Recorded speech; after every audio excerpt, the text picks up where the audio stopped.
Hey,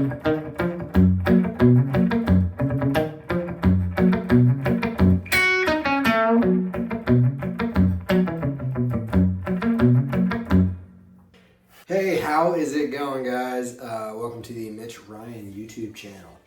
Today's riff of the day is Long White Line by Sturgill Simpson. This one is off his 2014 album, Metamodern Sounds in Country Music. I love this album. It's great. I'm actually gonna do a bunch of stuff off this record because I think the guitar playing is just really killer. All right, so what I'm going to do before I get into this, I just want to go ahead and give you kind of a quick explanation of how I'm going to run it down. What I'm going to do is basically we're going to play the intro video again so you can watch it, and then I'm going to play it in half speed so that you can hear it a little slower, take a shot at playing along with it. Then after that, I'm going to come back and give you guys some pointers on learning a song like this and point out some of the things that I think are more difficult and should get a little bit of a closer look. So all right, well, do me a favor, and if you haven't already, click like and subscribe. And do me a favor, when you're done here, go stream my new album, Whole New Attitude. That's the music playing underneath this. So right here is my song Dues. So go check that out on Spotify or wherever you get your music. All right, let's go ahead and get this lesson started.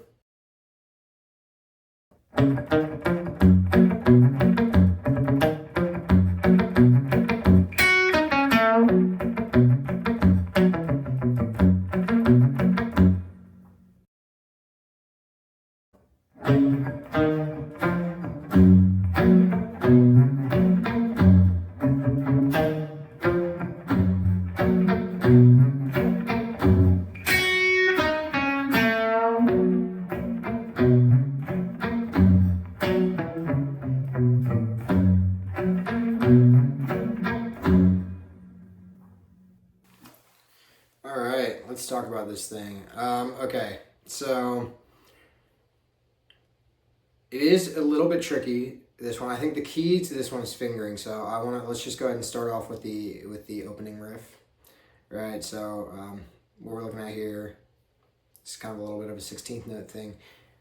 If you're new to this, I assume a lot of people probably already know, but just in case you don't, if you see these X's on the tabs or on the sheet music there, that's a dead note.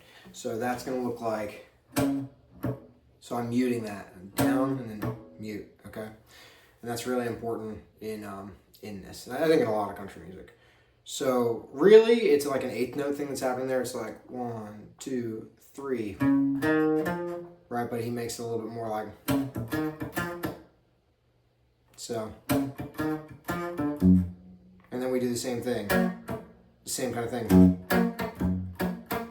And I recommend just practicing that first, like breaking that part down, getting comfortable with that, and then starting to add in the in-between notes. Like,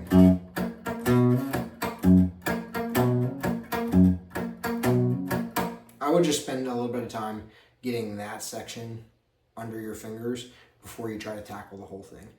And then once you have that really under your fingers, I would move on to learning the riffs individually, and because if you learn them individually, it'll be a lot easier when you bring them together. So we talked about the dead notes. We talked about learning the parts individually. Now let's talk about the fingering. I think that's the other thing that is a little bit tricky. Now there's a couple ways you can actually play most of this. I think I've got it the way that it is on the record, but you could play that intro riff like this. Same notes, just different position versus. I just think it's more comfortable to go rather than you gotta jump here. Here you're already in position for that. Now, what you will notice if you look closely is that I am playing. I'm gonna try to get my finger out of there. I am playing this with my pointer finger on the low E, my middle finger on the G string, and my pinky on the D string. And I am leaving my ring finger open to grab the hammer on from B to C sharp in the follow-up. So like,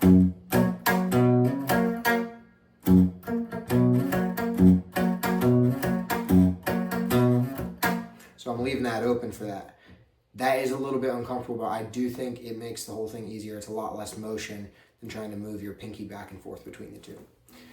All right, guys, thanks so much for being here once again. Click like and subscribe. If you enjoy this, tell your friends about it. And also do me a favor and go stream Whole New Attitude. So thanks, guys. Take care.